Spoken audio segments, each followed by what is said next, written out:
Good evening students, this is Akash Chalmule. Once again आपका मेरे YouTube channel learn next nursing में स्वागत है। तो आज हम यहाँ पे डिस्कशन करेंगे गायनिक एंड ओबीजीवाई से रिलेटेड जो असेसमेंट रहता है, ऑब्स्टेट्रिकल असेसमेंट। ओके, तो obstetrical assessment it's very important for any kind of examination. Okay, so hope so there are so many exams coming in coming months. Okay, so इसी के लिए हम ये असेसमेंट पढ़ने जा रहे हैं ताकि आप अच्छे से जो टॉपिक है GTPAL के बारे में जान ले और एग्ज़ाम में जो भी सवाल आएगा वो अच्छे से आंसर कर पाए. सबसे पहले तो मैं आपको रिक्वेस्ट करूँगा, अगर आप मेरे चैनल पे नए हो तो मेरे चैनल को सब्सक्राइब कर लीजिए, बेल आइकॉन को दबा दीजिए और ये वीडियो मैक्सिमम अपने दोस्तों के साथ शेयर करिए. ओके, तो चलिए हम शुरू करते हैं. What is gestation? सबसे पहले हम यहाँ पे देखेंगे व्हाट इज जेस्टेशन. ओके, अब बताइए what is gestation. Gestation it's nothing but time between conception and the birthing. Okay, it's nothing but estimated date of confinement और estimated date of delivery. Okay, जो कि मैं यहाँ पे दिया हूँ, estimated date of delivery. Okay, it's a time between conception and the birthing. अब ये जेस्टेशन पीरियड कितना होता है वो देखते हैं. It's about 280 days. Okay, about 280 day और 40 वीक्स, ये जेस्टेशन एज. ओके, अब आपको बताओ कि average human pregnancy it will last for 280 days और 40 वीक्स. ये भी सवाल आता है बार बार, तो ध्यान में रख लीजिए. अब यहाँ पे देखेंगे हम ओव्यूलेटरी एज क्या होता है.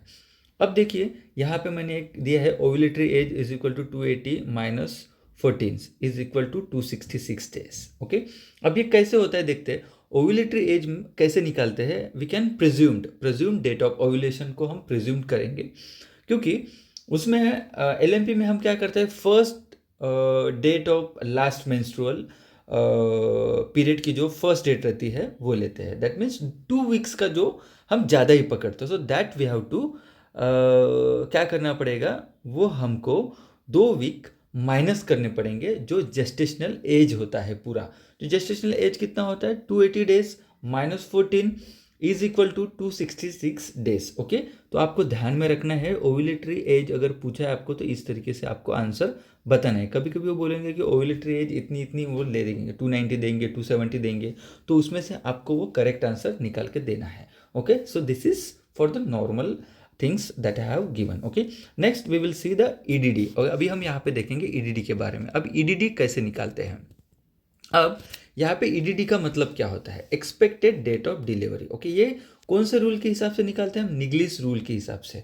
ओके, अब यहाँ पे निगलिस रूल कैसे लगाते हैं, तो ध्यान में सीक्वेंस ध्यान में रखना. First day of last menstrual period. Okay, that means LMP और LMD. Okay, plus 7 days plus 9 month. इस तरीके से हम यहाँ पे EDD निकालेंगे. ठीक है, ये सवाल बार बार एग्जाम में आता है. आपको LMP दे देंगे. ओके, तो उसमें आपको एक्सपेक्टेड डेट ऑफ डिलीवरी आपको निकाल के दिखानी पड़ेंगे. बहुत सारे एग्जाम्स में ये सवाल आता है. होप सो ये सभी को आएगा. इसके बारे में हम आगे भी देखेंगे. बार बार ये जो भी हमारे OBGY के जो क्लासेस होंगे उसमें मैं आपको और एक बार बता दूंगा. ठीक है, अभी हम ग्रेविडा के बारे में देखेंगे, दैट इज ग्रेविड्रम. ओके, अब ग्रेविड्रम क्या होता है वो देखते हैं हम. Okay, what is ग्रेविड्रम.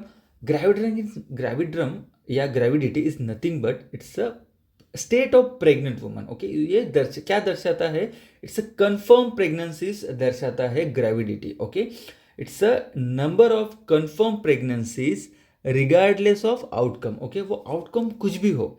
Okay, that means abortion हो, स्टिल बर्थ हो. ओके, सो हम सिर्फ यहाँ पे कंफर्म प्रेगनेंसी को पकड़ा जाता है. दैट मीन्स आप एक बार प्रेग्नेंट हो गए, that will be consider G1, G2, G3, G4 like that हमको कंसिडर करना पड़ेगा. ओके, अब हम यहाँ पे देखेंगे व्हाट इज, वहाँ पे कुछ डेफिनेशंस है. व्हाट इज नली gravida. Okay, nulli gravida it's a woman who has never been pregnant. Okay, nulli gravida means ऐसी वुमन वो कभी प्रेग्नेंट नहीं हुई. Okay, next primi gravida. Primi gravida means क्या होता है, woman pregnant for the first time. Okay, first time pregnant हुई है तो उसको प्राइमी ग्रेविडा बोला जाएगा. देन मल्टी ग्रेविडा क्या होता है, woman at least her second pregnancy, at least 2 बार वो प्रेग्नेंट हो चुकी है, तो that will considered as a multigravida. And grand multigravida it's 4 और मोर प्रेगनेंसीज. ओके, तो उसको ग्रैंड मल्टीग्रेविडा बोला जाता है. ये सवाल बहुत आता है, व्हाट इज नली gravida, what is primary gravida, what is multigravida, what is grand multigravida. Okay, and gravidity या ग्रेविडा कैसे निकालते हैं वो भी आपको पूछते हैं. अभी हम इसका एक एग्जाम्पल देखते हैं. यहाँ पे आप देख सकते हो, ठीक है. Gravidity includes all confirm pregnancies. Each pregnancy is only counted one time, okay, even if the pregnancy was the multiple gestation, such as twins or triplets. For example, यहाँ पे दिया है a female who had a miscarriage at 8 weeks of pregnancy, okay, a birth of twins at 36 weeks of pregnancy, and a birth of single baby at 40 weeks of pregnancy. उसको कितना gravida पकड़ेंगे? 3 gravida हम इसको consider करेंगे. If the female has had 3 confirm pregnancies. Okay okay, अब क्या होता है यहाँ पे, 3 कंफर्म प्रेगनेंसीज है. ओके, यहाँ पे आप देख सकते हो, यहाँ पे क्या एग्जाम्पल दिया है. ऐसी एक फीमेल है हु हैड मिसकैरेज. ओके, एक मिसकैरेज है, दैट इज एक pregnancy, first pregnancy. Then a birth of twins. Okay, यहाँ पे ट्विंस है, बट यहाँ पे ट्विंस है तो भी हम यहाँ पे सिर्फ एक ही ग्रेविडा हम पकड़ेंगे. Okay, and birth of single baby 40 weeks. तो यहाँ पे क्या किया है उन्होंने, pregnancy is 3 gravida. Okay, the female had 3 confirm pregnancy, तो हम यहाँ पे G3 कंसिडर करेंगे. अब यहाँ पे हम नेक्स्ट देखेंगे पैरिटी के बारे में. What is parity? Okay, what is parity? Parity is nothing but total number of pregnancies that female has carried past 20 weeks of pregnancy. Okay, parity में 20 वीक के बाद कंटिन्यू होने वाली प्रेगनेंसी को कंसिडर किया जाता है. ओके, 20 के पहले अगर वो अबॉर्शन होता है तो पैरिटी में कंसिडर किया नहीं जाएगा, वो पैरिटी जीरो ही होगी. ओके, जीरो पैरिटी होंगी.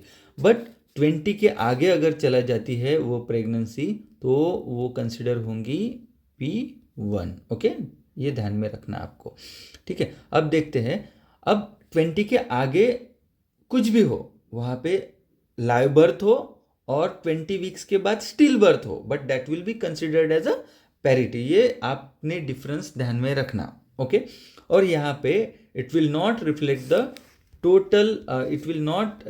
Total number of infant born. Okay, सीधी सीधी बात है. जैसे ग्रेविडा में हम एक ही कंसिडर करते थे, ट्विंस हो ट्रिपलेट हो, यहाँ पे भी पैरिटी में वही कंसिडर किया जाता है. ओके, 20 वीक्स के बाद जो भी प्रेगनेंसी कंटिन्यू होंगी, आइदर वो बच्चा लाइव हो, यानी जिंदा पैदा हो, या स्टिल बर्थ हो. Okay, that will be considered as a parity. और यहाँ पे it will not reflect the total number of infant born. Okay, ये भी है.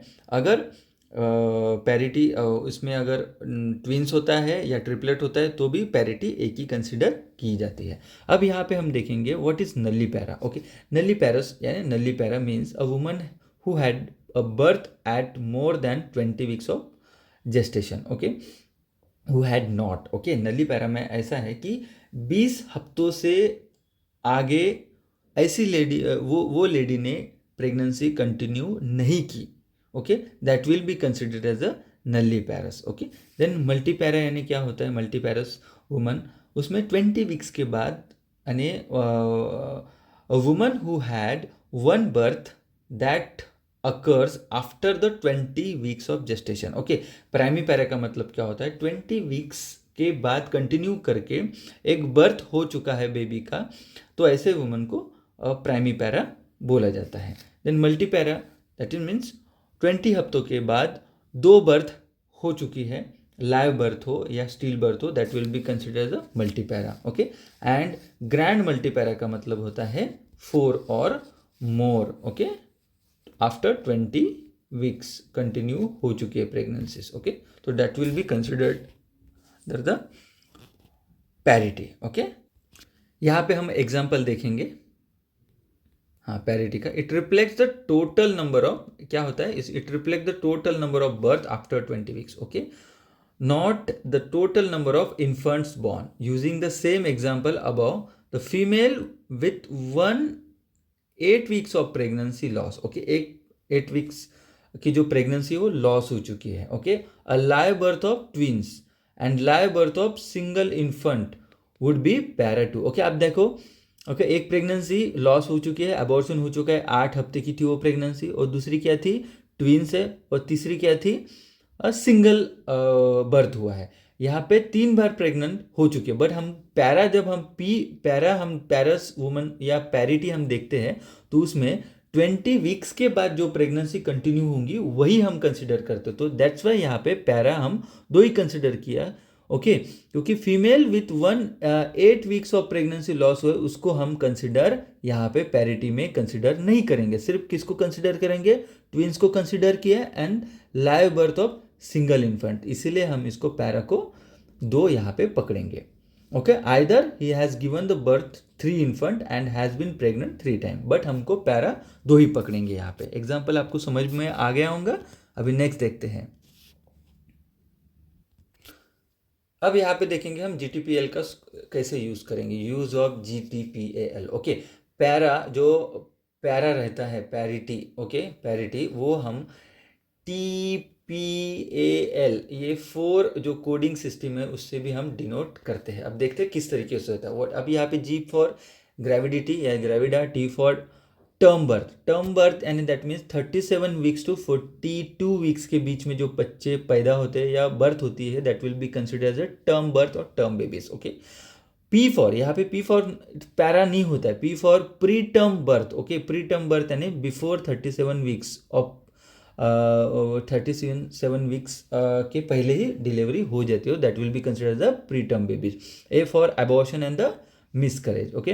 अब यहाँ पे it includes in gravida before 20 weeks of pregnancy, okay. अब ये अबॉर्शन में क्या होता है कि अगर 20 देखो, ये ग्रेविडा में जो अबॉर्शन हो जाता है तो दैट विल बी इंक्लूड होता है ग्रेविडा में, कंफर्म प्रेगनेंसी देखते हैं। बट पैरिटी में आपको 20 वीक्स के बाद ही जो भी कंटिन्यू होता है वो 20 उसमें पैरिटी में कंसिडर होते हैं, तो यह ध्यान में रखना है ये दोनों चीज़ें, ओके। नेक्स्ट हम देखेंगे what is L for live birth and the live children, okay. अब यहाँ पे एग्जाम्पल हम देते हैं, यहाँ पे ये बहुत इंपॉर्टेंट एग्जाम्पल है। A woman in pregnant for 4 time, okay, G4 has 1 elective abortion, okay, एक अबॉर्शन हो चुका है फर्स्ट ट्राइमेस्टर में, दैट मीन्स 20 वीक्स के पहले, okay. Then a daughter who was born 20 weeks of gestation यानी टर्म एक है, and son who born before at the 36 weeks यानी preterm 1, okay. And live कितने हैं, 2 है, तो G4 T1 P1 A1 and L2, इस तरीके से हम कंसिडर करेंगे इसको। तो होप सो आप सभी को अच्छे से इसके बारे में समझ में आ चुका होगा, ओके। आपको अगर कुछ डाउट आता है इसके बारे में तो you can text me in comment box, okay, मैं रिप्लाई दे दूंगा। आपको समझना है या कुछ डाउट है इसके बारे में, ओके।